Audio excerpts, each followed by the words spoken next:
感谢梦婷。那非常危险的还有在高雄楠梓区有工地，一阵强风吹垮了铁皮围篱，2名工人受伤。南台湾入夜之后，风雨也逐渐增强，在高雄有百货商场路树倒塌，85大楼有民众经过这里，风实在太大了，真的站不稳，只好紧紧抱住路灯。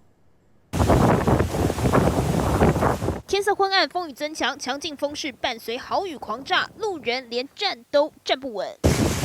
紧紧抱住路灯，实在寸步难行。地点就在高雄85大楼附近，路树剧烈晃动，立牌都被吹倒。这个85大楼这边可以说是风切效应是非常的大的，主要呢，你可以看到旁边的树木呢都被吹得摇摇晃晃的。风切效应助长风势，威力不容小觑，也让民众直呼每到台风天都不敢出门。尤其是台风，它的风都集中在这边，骑车路过的都不敢走。凯米台风席卷全台，南台湾入夜后，风雨规模持续加剧，高雄百货商场附近路树也被连根拔起。那因为它原本上面有装灯哦，是有接电的。现在呢，业者也赶紧把这个电给切开了。敌不过强风侵袭，应声倒下，就怕台风带来灾害。每天都营业的高雄光华夜市，不少摊商也选择先休息一天。行道树上面呢，有许多的树枝呢被强风给吹了下来，还因此波及到旁边的这个摊商。强风骤雨吹断路树的树枝，波及摊商，所幸没人受伤。只是24号下午，高雄楠梓区却有工地出意外。